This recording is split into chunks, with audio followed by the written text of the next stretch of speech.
Juízes, capítulo 11, e a gente vai ler aqui a partir do verso 29. Vamos ler responsivamente o voto de Jefté. Nós vamos aqui, por A mais B, mostrar que Jefté, ele não foi um monstro que muita gente o julga. Então vamos lá, Juízes 11, 29 a 40. Então, irmãos, qual é a primeira imagem que se tem?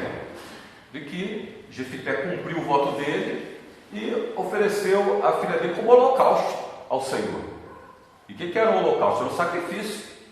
Ela teria que ser degolada num altar, o sangue derramado, e aquele sacrifício ser oferecido a Deus. Então muitas pessoas julgam Gileade, julgam Jefté por isso. Então essa ideia, meu Deus, ele foi capaz de fazer uma coisa dessa? E no entanto ele está na galeria da fé, lá em Hebreus. Então será que foi isso mesmo? Então a gente vai falar sobre essa questão nessa noite. A gente vai estudar sobre isso para tirar a dúvida. Mesmo a gente tirando a dúvida aqui, tem muita gente que prefere acreditar que Jefté ofereceu a filha em holocausto. Mas nós já vamos ter aqui uma outra versão, tá bom? Há uma pergunta que não pode ficar sem resposta no estudo do livro de Juízes. Jefté sacrificou realmente sua filha? Sendo que os eruditos estão divididos na questão, podemos somente expor o que cada lado tem a dizer sobre o assunto e deixar que cada um julgue por si mesmo. Alguns creem que, como os sacrifícios humanos eram proibidos pela lei, o sacrifício da filha de Jefté deve ser entendido como uma espécie de dedicação da jovem à virgindade perpétua. Outros dizem que Jefté realmente sacrificou sua filha, crendo conscientemente que estava obrigado a isso pelo juramento. Então vamos ver aqui. Os sacrifícios humanos eram proibidos pela lei de Deus, tá? Eram proibidos pela lei de Moisés, tá? Vamos ver lá, Levítico 18, pode ler. Da sua descendência não darás nenhum para dedicar-se a Moloque, nem profanarás o nome de teu Deus. Eu sou o Senhor. Está vendo? Moloque ele era sacrifício, que era oferecido a Moloque, que era um dos deuses cananeus. Tá? Então aqui, da tua descendência não darás nenhum para dedicar-se a Moloque. Tá? Temos também capítulo 20.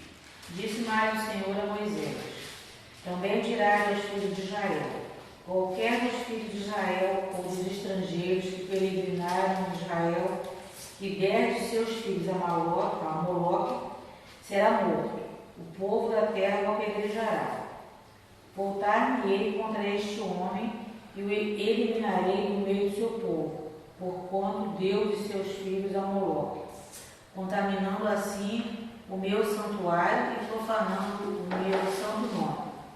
Se o povo da terra fechar os olhos para não ver esse homem, quando der de seus filhos a Moloque e o não matar, então eu me voltarei contra esse homem e contra a sua família, e o eliminarei no meio do seu povo com todos os que após ele se prostituem com Moloque. Ora, se Deus está mandando que não poderia sacrificar ninguém, vidas humanas, filhos, a um Deus pagão, a Moloque, Deus ia querer isso para ele?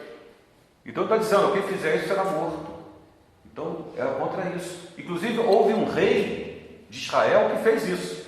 O rei Manassés ofereceu os filhos dele a Moloque. E foi o que? Levado cativo para a Babilônia.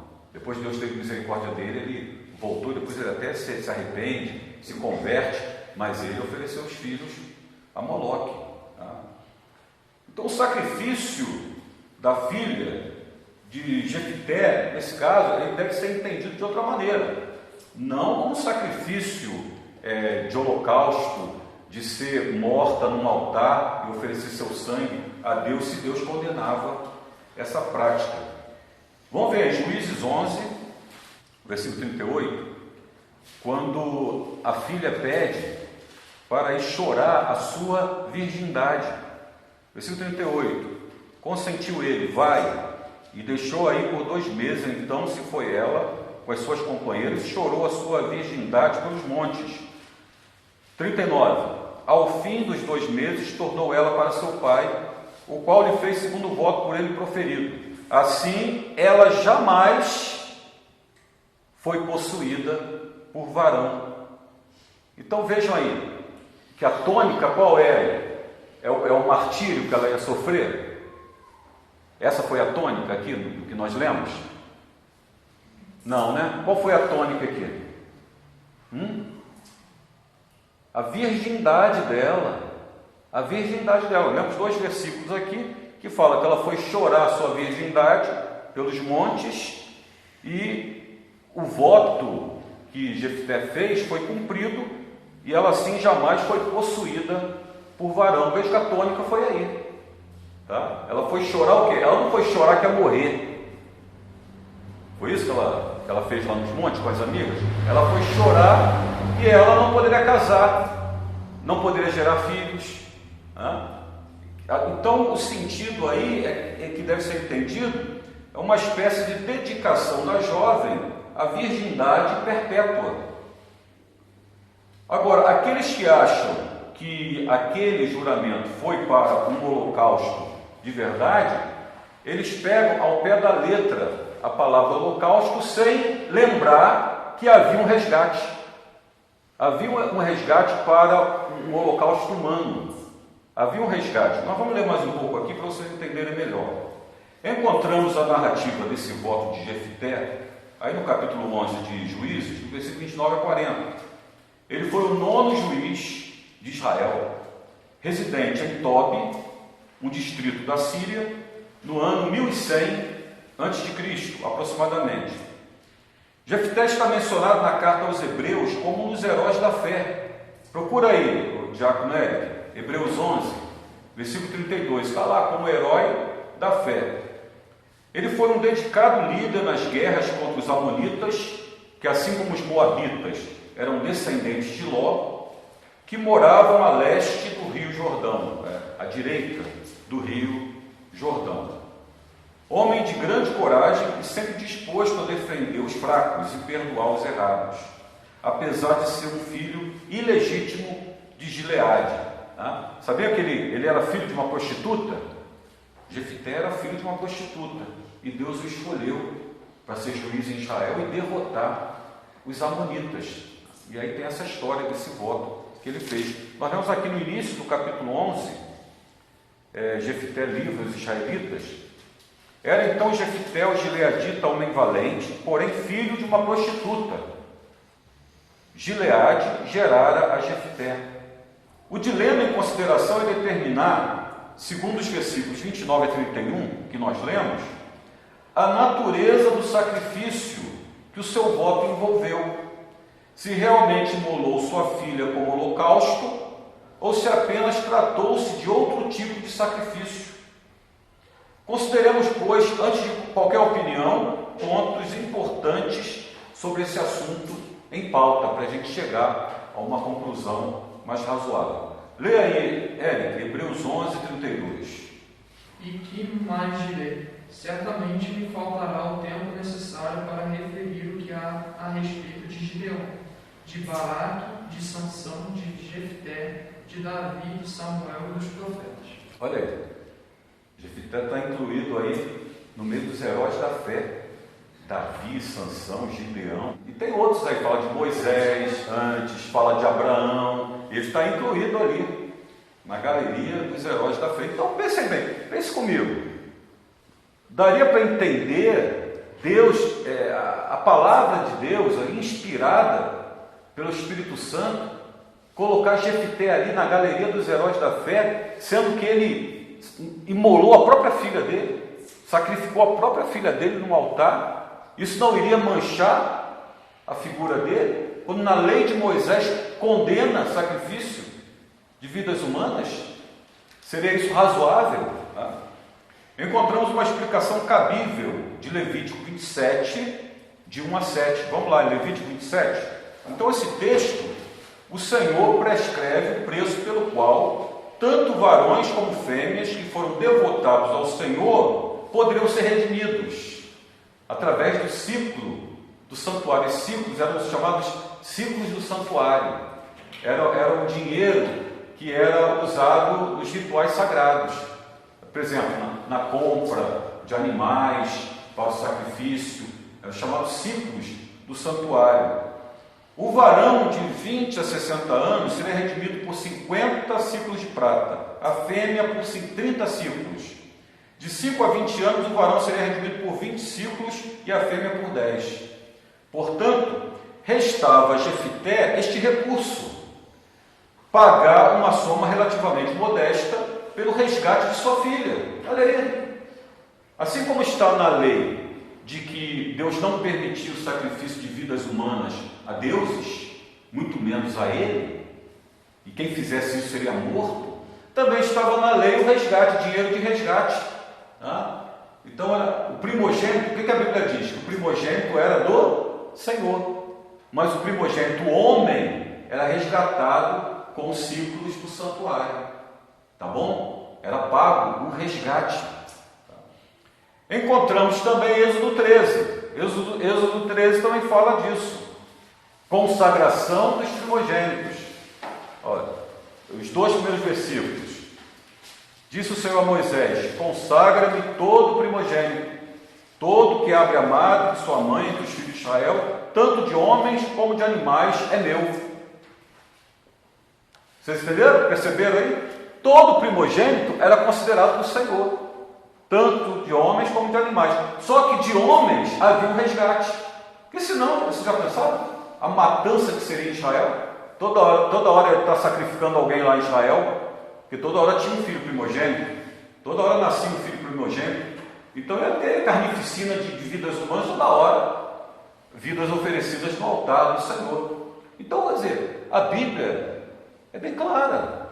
Então, o voto que Jefité fez, primeiro que aparecer, eu voltando da batalha, primeiro da porta da minha casa aparecer, olha, logicamente, Jefité supunha que poderia aparecer alguém, alguma pessoa, a mulher dele, né? Um filho, uma filha. Logicamente, ele pensou nisso. Então, na cabeça dele, ele ia imaginar, ele ia querer matar alguém da família dele como sacrifício. Ele ia fazer um voto desse tão horrível.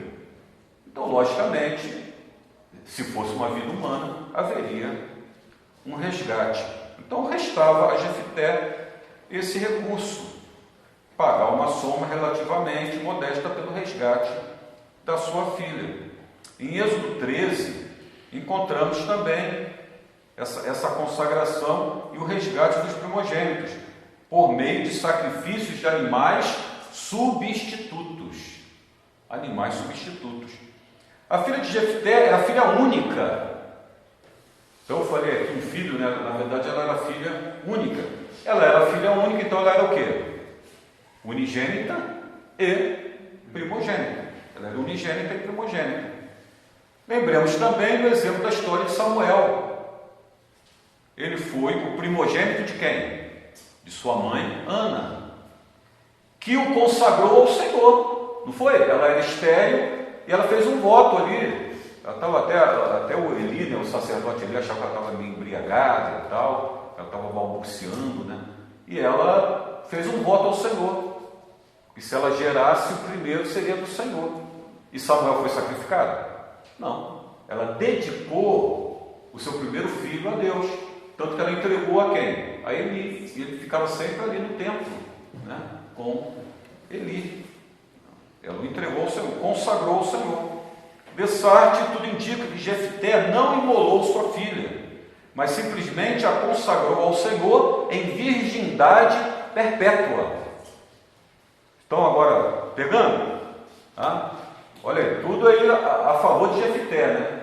A lei impedia sacrifícios humanos, quem fizesse isso era morto. Na lei tinha o resgate, preços de resgate a primogênitos. a votos de vidas humanas, havia o resgate com ciclos do santuário, tá? E temos também aí esses outros exemplos que nós citamos aí de Samuel, tá? Que foi consagrado a Deus, né? Foi devotado pela sua mãe a Deus e foi entregue ao sacerdote Eli. E nós vemos também no texto que nós lemos aí de Juízes 11 que o choro da filha de Jefté não foi em relação à sua morte iminente. O choro dela foi que ela seria virgem para sempre, que ela não poderia casar e ela não poderia mais nem ficar com a família, ela teria que ficar a serviço da obra do Senhor, da casa do Senhor, do templo do Senhor. Ela não poderia mais conhecer varão algum. Pensem bem, nós vamos até falar mais um pouco sobre isso mais adiante, não quero aqui me antecipar, tá? Não podemos conceber que Jefté tivesse intenção de oferecer em holocausto qualquer coisa que de sua casa viesse ao seu encontro, pois poderia ser que lhe aparecesse quê? Um porco. Avisou? Já apareceu um porco do mato lá, ali no caminho, ele ia oferecer um porco ao Senhor? Um cachorro também era considerado impuro. Um cachorro era considerado impuro. Poderia aparecer um cão ou outro animal imundo qualquer, o qual de maneira nenhuma, segundo a lei mosaica e as tradições da época, serviria como holocausto. Então veja, seria um voto assim estúpido mesmo, né? Inconsequente. Como é que ele ia oferecer algo ao Senhor que ele não teria condições de oferecer? Tá? Por certo, Jefté teve outra coisa em mente quando fez o seu voto. O sacrifício de crianças a Moloque era um deus adorado pelos amonitas e combatidos por Jefté. Era terminantemente proibido ao povo de Israel e declarado abominação ao Senhor. Nós até lemos aqui no capítulo 20, versículo 2 a 5, e seria ainda maior o insulto se o juiz de Israel oferecesse a sua própria filha a Yahvé. Então veja, ele, juiz, profundo conhecedor da lei mosaica, porque como juiz de Israel tinha que ter a lei, é como nós dizemos hoje, né? Ele teria que ter a Torá ali na mesinha de cabeceira dele. Assim como hoje, o presidente tem que ter ali a Constituição na sua mesa de cabeceira, um juiz de Israel tinha que ter a Torá, o Pentateuco, na mesinha de cabeceira. Então ele conhecia. Olha, se ele sabia que Deus proibia o sacrifício de crianças, de vidas humanas, no altar de Moloque, ele ia oferecer essas crianças no altar do Senhor? Não tem coerência. Não tem coerência. Isso lembra até aquele caso lá de Saul, quando ele vai consultar uma pitonisa na cidade de Endor. Ele vai procurar uma feiticeira para ouvir a voz de Deus. Deus não falava com Saul nem por sonho, nem por revelação, nem por profecia, nem por urim, tumim, que era o lançamento de sortes, que eram umas pedras que os sacerdotes usavam, chamadas urim, tumim, lançavam sorte com a posição daquelas pedras. Deus muitas vezes falava, né? Deus não falava com Saul de modo algum. Aí Saul resolve procurar uma feiticeira, e uma feiticeira, ele mandou desterrar todos os feiticeiros de Israel, o próprio Saul. Ele fez lá um decreto e mandou expulsar todos os feiticeiros da terra de Israel. Aí quando Deus não está falando com ele, ele mesmo vai procurar uma feiticeira. Aí vocês acham que Deus ia falar com ele através de uma feiticeira? Se Deus não falava por outros meios, ia falar com ele através de uma feiticeira? A gente vê as incoerências. Não encontramos na Bíblia precedente para tal oferta ao Senhor.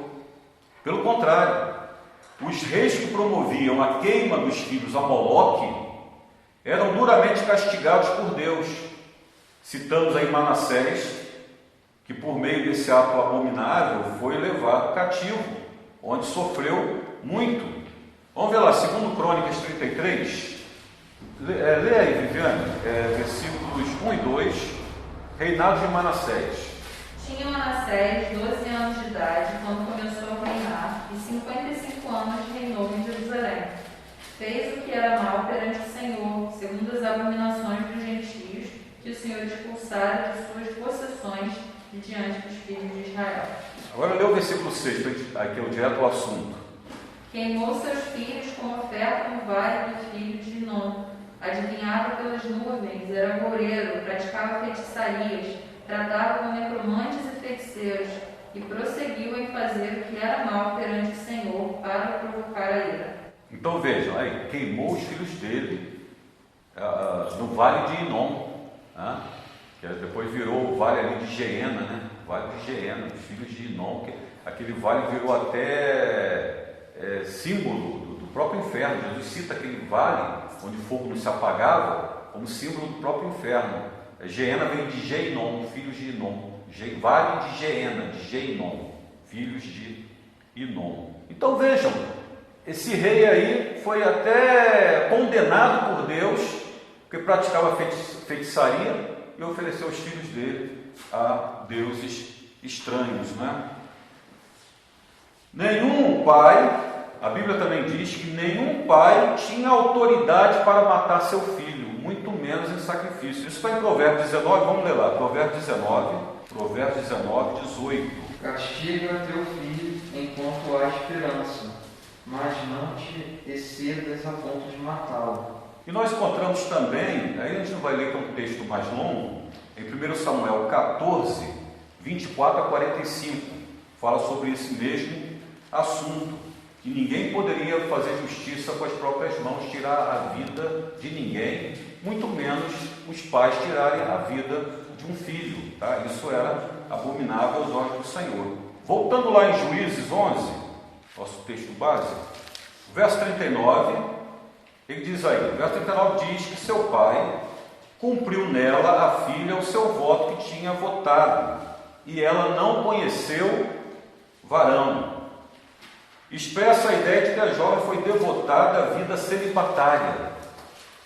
Consequentemente, a lamentação de suas companheiras não foi pela sua morte, mas por causa da sua virgindade perpétua. Está em versículo 38 a 40. No Velho Testamento, havia no tabernáculo uma classe de mulheres que serviam no estilo dos nazireus. Está lá em Êxodo 38, versículo 8. Fez também a bacia de bronze, com o seu suporte de bronze, dos espelhos das mulheres que se reuniam para ministrar à porta da tenda da congregação. Olha aí. Então tinha uma classe de mulheres que ministravam. Isso aqui no livro em que Deus estabelece a lei a Moisés e ao seu povo, tinha as mulheres que se reuniam para ministrar à porta da tenda da congregação.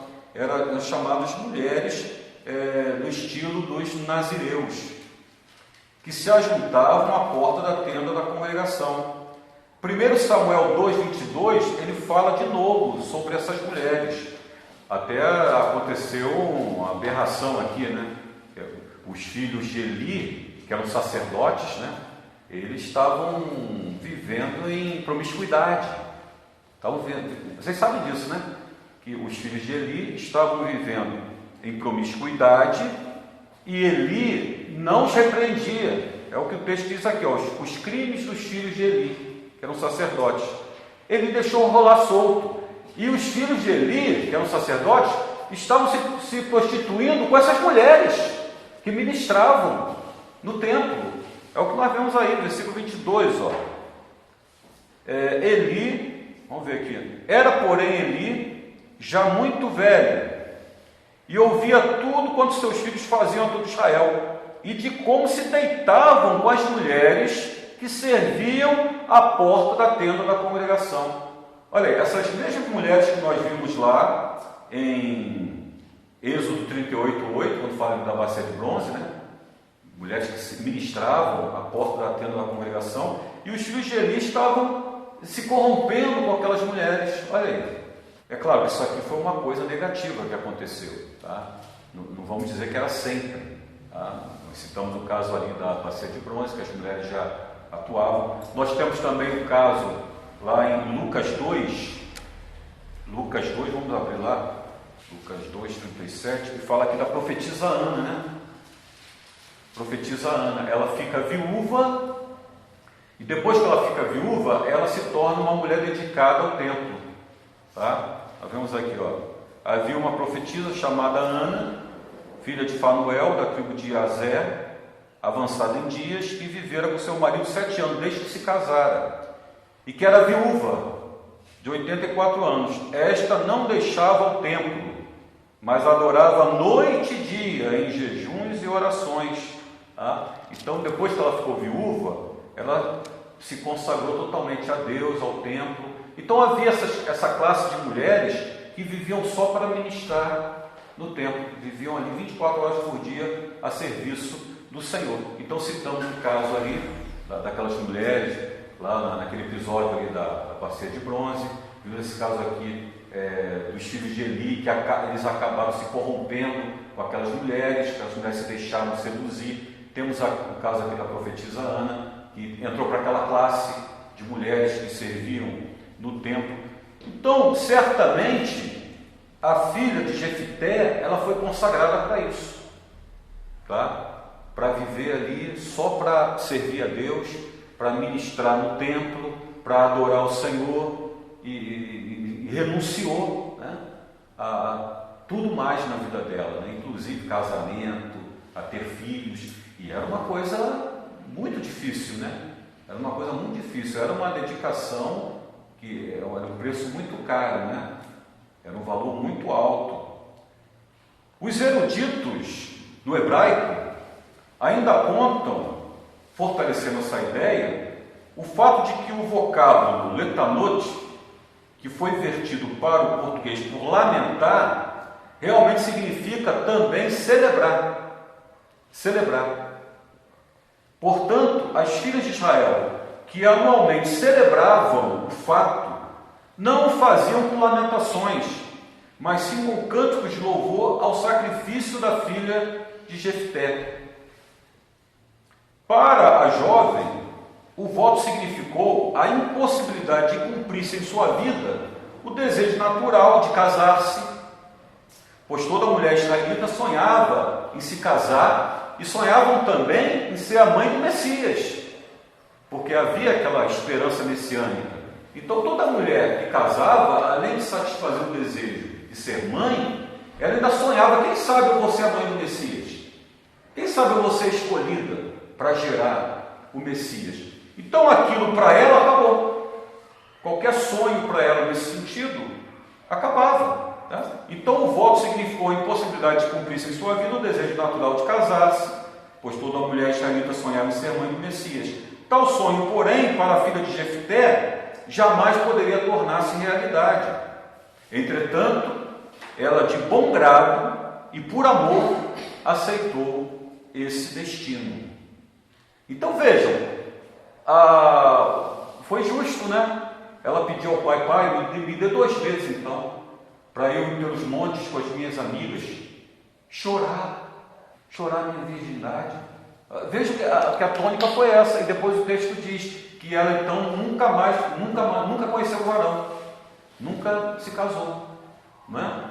Então ela ficou totalmente devotada ao Senhor, assim como Samuel ficou totalmente devotado ao Senhor, e ela certamente passou a pertencer ali uma classe, né? Uma classe de mulheres virgens que viviam só para ministrar no templo.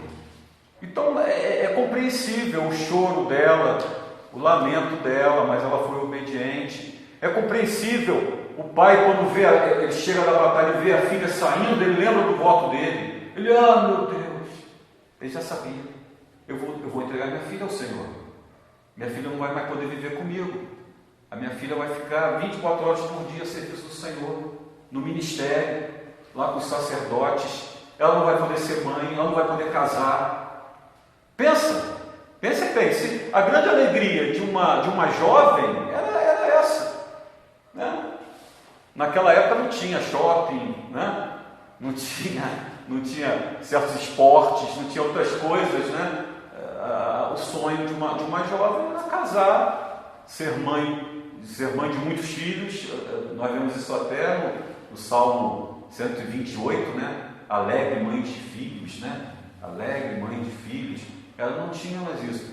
Então o pai também não podia ter netos através dela. Isso não era motivo de ficar triste por algum momento? Até de lamentar? Era.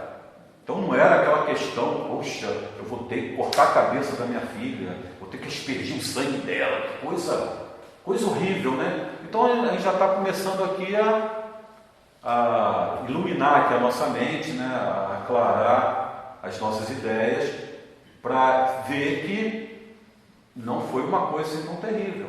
Tá? Tem pessoas que preferem fechar os olhos para isso. Não, você está forçando o texto. Jefité sacrificou ela mesma. Tá? Então nós estamos mostrando aqui para vocês que existe essa outra visão, que é bem plausível. Vimos aí vários argumentos. Tá? Vou repetir aqui, tá? Alguns. Tá? A lei de Moisés não permitia sacrifício de vidas humanas.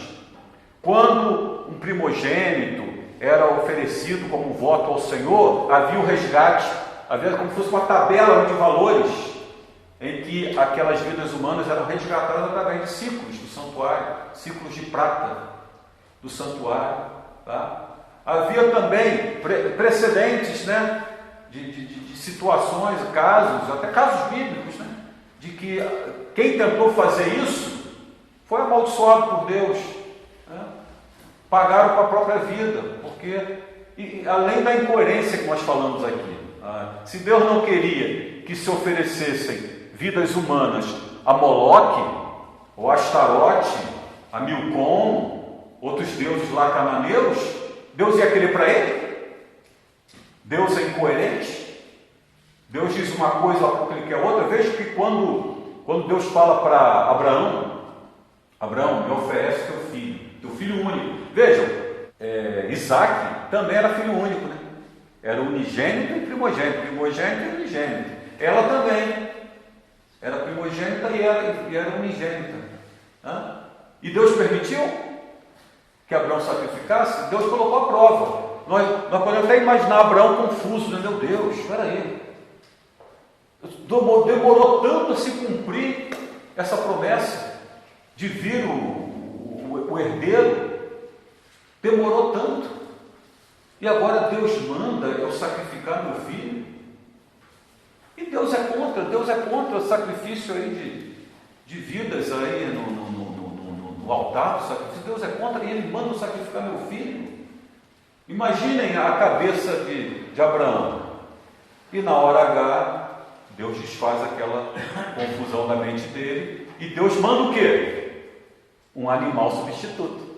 Não é o que ele falava lá? Que não sacrificava a vida humana, pagava um valor, e havia um sacrifício sim, mas era um animal. Um animal era sacrificado, substituindo a vida humana. Assim Deus fez com Abraão e Isaac.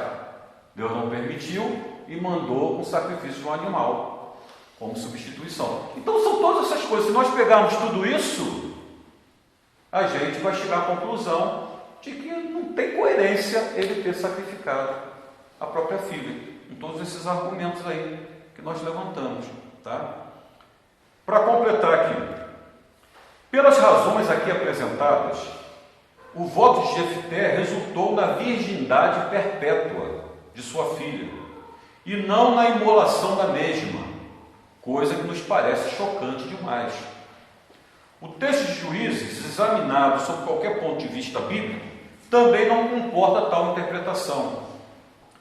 A bela lição a ser extraída dessa história é que a filha de Jefité deixou um bonito exemplo de obediência filial, piedosa e patriótica. Submeteu-se de bom grado à virgindade perpétua, num tempo quando não ter filhos era considerado muito indesejável. E isso ela o fez por amor ao seu pai e à sua pátria, pois naquele momento estava em jogo tanto a segurança de seu progenitor quanto de Israel. A vitória que resultou veio do Senhor, porque Jefité assim pôs tudo à disposição de Deus, incluindo a própria filha. E ela teve sua participação e carregou com galhardia a sua cruz, entre aspas, durante o resto da sua vida. Não vemos, portanto, nenhuma razão para acreditar que o pai a tivesse imolado. Tá? Então entenderam, irmãos? Essa questão, ela acaba trazendo muitos debates, né, nas igrejas, né, até discórdias. E como eu falei aqui no início, tem pessoas que dizem mesmo, né, falam na cara dura, né, de que ela foi realmente imolada, ela foi degolada. Não, o texto está falando ali, ele ofereceu em sacrifício, depois cumpriu aquilo que ele prometeu. Mas nós vemos aqui, com todos esses argumentos, que é bem plausível que ela foi oferecida ao Senhor, para servir ao Senhor, e que houve um preço pago, né, e houve um resgate. Isso nos lembra até o que Jesus fez por nós, né? Não foi? O preço foi pago, né? O preço foi pago, o nosso resgate foi realizado, né?